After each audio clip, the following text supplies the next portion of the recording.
Assalamualaikum warahmatullahi wabarakatuh. Apa kabar semuanya? Semoga semua dalam keadaan sehat walafiat dan siap menyimak materi yang akan dibahas pada hari ini. Baik, pada kesempatan ini saya akan membahas tentang konsep dasar bimbingan dan konseling kelompok. Ya, kita kenal ada bimbingan kelompok dan ada konseling kelompok. Apa bedanya? Nah, bimbingan kelompok itu merupakan layanan yang memungkinkan individu secara bersama-sama memperoleh bahan tertentu atau membahas topik tertentu untuk menunjang pemahaman dan pengembangan kemampuan sosial serta untuk pengambilan keputusan atau tindakan tertentu melalui dinamika kelompok. Jadi bimbingan kelompok itu upaya membantu individu agar dia dapat meningkatkan pemahaman dan pengembangan dirinya ya dalam kehidupan atau dalam kemampuan sosialnya gitu. Sedangkan kalau konseling kelompok itu adalah merupakan layanan yang berupaya memberikan bantuan kepada individu masing-masing anggota kelompok agar dia memperoleh kesempatan untuk pembahasan dan pengembangan permasalahan pribadi melalui dinamika kelompok. Jadi fungsi konseling kelompok itu adalah fungsi pengentasan atau fungsi advokasi ya. Jadi itu bedanya. Nah, sekarang kita lihat apa sih prinsip-prinsip bimbingan konseling secara umum. Nah, secara umum bimbingan konseling itu kita mengenal ada prinsip-prinsip tertentu dalam layanan bimbingan dan konseling. Pertama, kita harus paham betul dalam memberikan bimbingan kelompok itu, harus paham betul apa masalah yang sedang dihadapi itu. Ya, apa sih masalahnya? Kemudian kita harus kenal betul, tahu betul masalahnya, dan kita harus fokus pada upaya mencari pemecahan dari masalah tersebut. Ya. Kemudian yang kedua, membantu klien memahami masalah yang sesungguhnya sehingga klien mendalami dan memahami masalahnya. Jadi kita bantu agar klien tuh tahu sebetulnya masalahnya apa gitu, karena kadang-kadang ketika klien mengungkapkan, saya tuh sedih, atau misalnya saya marah sama ayah saya benci sama ayah saya. Ternyata dia bukan benci, tapi dia misalnya merasa kecewa karena ternyata ayahnya memperlakukan dia dengan kakaknya beda, saya gitu. Jadi kita harus bantu klien sebetulnya apa yang menjadi permasalahan itu, apakah sedih, apakah marah, ataukah kecewa, ya itu beda. Maka nanti penyelesaiannya pun akan berbeda.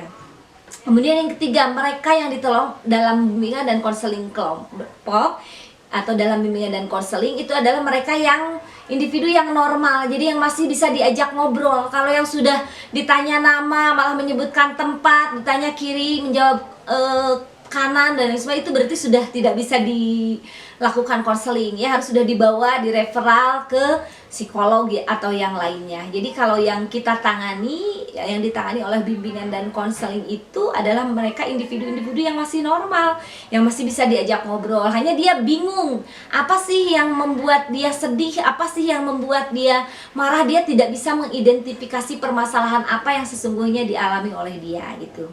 Kemudian yang selanjutnya adalah dalam bimbingan konseling itu kita harus dapat memunculkan situasi baru yang memungkinkan klien mengadakan kegiatan yang menunjang kebutuhannya. Jadi diciptakan situasi-situasi yang membuat klien tuh nanti tahu kebutuhannya tuh apa gitu ya. Kemudian kegiatan bimbingan konseling itu harus terkorelasi dalam satu sistem. Nah, sekarang kita lihat kalau prinsip-prinsip bimbingan konseling kelompok apa? Ya, yang pertama, bimbingan kelompok itu harus merupakan bagian dari keseluruhan program bimbingan konseling yang ada. Kalau di sekolah misalnya banyak layanannya. Nah, salah satunya adalah layanan bimbingan konseling kelompok. Kapan dia dilakukan? Ketika konseling individu tidak bisa dilakukan. Ya, misalnya seseorang tuh perlu dibantu, tapi tidak bisa dibantu sendiri, dia harus bareng-bareng. Contohnya misalnya gini. Ada seorang individu yang dia itu takut ketinggian misalnya. Tidak bisa kita kemudian oleh konselor langsung diajak naik ke atas gunung misalnya, nggak bisa. Tapi kita ajak bareng-bareng ngabring sama teman-teman ke gunung, naik gunung. Dia tidak menyadari kalau dia itu sebetulnya sedang naik gunung. Begitu sudah sampai di atas ternyata dia di ketinggian gitu. Nah, karena dia bareng-bareng dengan orang lain, jadi tidak disadari kalau dia itu sedang diberikan bantuan untuk terbiasa di tempat yang ketinggian misalnya gitu ya. Kemudian layanan konseling kelompok itu harus dilakukan berdasarkan kebutuhan konseli. Jadi bukan berdasarkan program kita. Misalnya kita programkan konseling kelompok atau bimbingan kelompok, nggak bisa. Tapi kita betul-betul melihat bahwa memang konseling itu tidak bisa dibantu dengan individu, tapi dia harus dibantu dengan secara berkelompok gitu ya. Misalnya contoh lain, ada individu yang misalnya dia itu tidak bisa marah, tidak bisa mengungkapkan kemarahannya misalnya. Nah, maka kita harus bantu misalnya supaya dia itu bisa mengungkapkan emosinya dengan misalnya kita adakan games yang di dalam games itu dia bisa berteriak dengan bebas misalnya gitu, mengungkapkan emosinya. Itu kan butuh bantuan banyak orang. Nggak mungkin misalnya sama konselor, so kamu marahin saya, kan nggak mungkin, suruh teriak-teriak, ayo marahin saya, keluarkan emosi, nggak mungkin.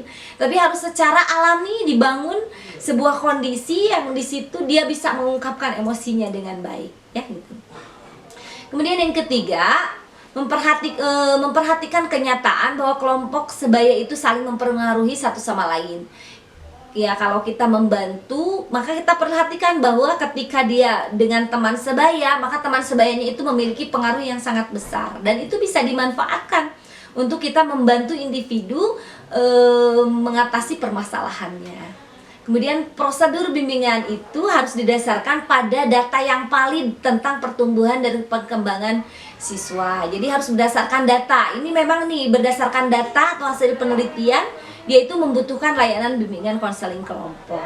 Kemudian prosedur bimbingan kelompok mengarah dan ditekankan pada pada layanan konseling, ya. Jadi bimbingan kelompok itu tidak seperti ceramah kemudian dikasih materi, tidak, tapi di situ harus semua individu berkontribusi aktif, bekerja sama, terjadi dinamika kelompok, ya. Setiap anggota itu ikut berpartisipasi menyelesaikan permasalahan yang sedang ditangani. Kemudian konseling dan pengaruh interpersonal merupakan dua hal yang saling mempengaruhi dalam bimbingan kelompok. Jadi di situ pasti ada komunikasi interpersonal, antar personal, ya, dengan orang lain dalam konseling kelompok itu, dan itu akan sangat berpengaruh dalam kondisi atau dalam kegiatan bimbingan kelompok. Kemudian prosedur bimbingan kelompok membutuhkan persiapan yang terencana. Jadi harus direncanakan betul-betul. Makanya nanti ketika kita mau melaksanakan bimbingan atau konseling kelompok, kita harus membuat satuan layanan bimbingan dulu, supaya ketika kita laksanakan itu sudah jelas langkah awalnya seperti apa, langkah intinya seperti apa, dan evaluasinya seperti apa. Ya, kemudian layanan bimbingan konseling kelompok itu dapat terjadi di berbagai setting. Bisa di sekolah, bisa di majelis taklim, bisa di lembaga-lembaga sosial, dimanapun sebetulnya bisa diterapkan. Tergantung kepada situasi dan kondisi serta permasalahan yang dihadapi. Begitu juga dalam bimbingan dan konseling kelompok, itu kita bisa menggunakan metode-metode yang beragam. Nanti ada metode-metode bimbingan dan konseling kelompok yang beraneka ragam, yang itu harus dipilih disesuaikan dengan kondisi kliennya dan kebutuhan dari kliennya. Baik, selanjutnya kita lihat tujuan dari bimbingan dan konseling kelompok. Apa sih tujuan bimbingan konseling kelompok itu? Pertama, tujuan bimbingan kelompok membantu individu yang mengalami permasalahan, ya. Kemudian itu tujuan umumnya. Jadi apakah permasalahan dalam perkembangannya, permasalahan dalam pertumbuhannya, atau masalah pribadi atau apapun, atau mencegah timbulnya masalah, ya. Biasanya bimbingan kelompok itu mencegah agar tidak terjadi permasalahan pada individu. Nah, tujuan khususnya membantu mengembangkan pribadi masing-masing kelompok melalui berbagai suasana yang muncul dalam kegiatan itu, baik suasana menyenangkan maupun suasana yang menyedihkan. Kemudian melatih keberanian berbicara, bersikap terbuka, membangun keakraban dan kerjasama, mengendalikan diri dalam kelompok, tenggang rasa, keterampilan sosial, memahami diri dalam hubungan dengan orang lain. Jadi memang di dalam bimbingan kelompok tuh banyak hal yang bisa diambil manfaatnya selain dari membantu individu untuk mencapai tugas perkembangannya. Nah, sekarang kalau konseling kelompok secara umum mengembangkan kemampuan sosial dan komunikasi individu yang terganggu, ya. Berarti di situ ada permasalahan. Artinya membantu memecahkan permasalahan individu.